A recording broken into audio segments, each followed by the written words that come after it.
केते पाठ पढ़ी अनंत अंबानी भावी पत्नी राधिका एबे केउ काम करुछंती राधिका जानंतु राधिका चाकरी एवं शिक्षागत योग्यता। सान पुओ अनंत अंबानी विवाह पाई जोरदार प्रस्तुति जारी रखिछि अंबानी परिवार। आसंता जुलाई 12 तारिख रे राधिका मर्चांट सह अनंत अंबानी विवाह संपन्न हेबो जहाकी मुंबई रे कराजिबो।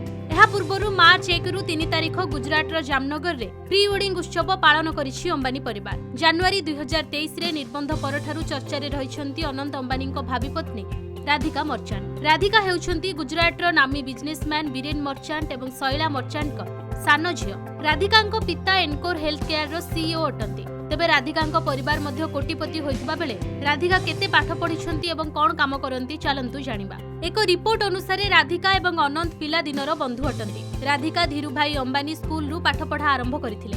एहा परे बीडी सोमानी इंटरनेशनल स्कूल रु अंतर्जातीय स्तर रे डिप्लोमा करिछंती राधिका। एहा परे से न्यूयॉर्क विश्वविद्यालय रे ग्रेजुएशन मध्य करिछंती। राजनीति एवं अर्थशास्त्र रे डिग्री हासिल करिछंती राधिका। एहा सह से law point Desai and Diwanji रे प्रशिक्षण मध्य नेइछंती। वर्तमान राधिका बापांको कंपनी एनकोर हेल्थ केयर रे डायरेक्टर भाबे कार्य करुछंती। एहा व्यतीत आहुरी किछि बिजनेस रे मध्य से शामिल अछंती। राधिका जणे क्लासिकल डांसर मध्य अटंती। बुद्धिमती हेबा सांगकु देखिबाकु मध्य बेस सुंदरी अटंती राधिका मर्चांट। तेबे अनंत अंबानी मोटापण पई ट्रोल हेउतबा बेले राधिकांकु मध्य एथि पई ट्रोल हेबाकु पडुछि। वीडियोटी भलो लागिथिले लाइक करंतु। आगो एही भिडियो अपडेट पाइबा पई हम चैनल को सब्सक्राइब करी पाखरे थिबा बेल आइकन को क्लिक करंतु एवं सोशल मीडिया रे हमकु फॉलो करंतु।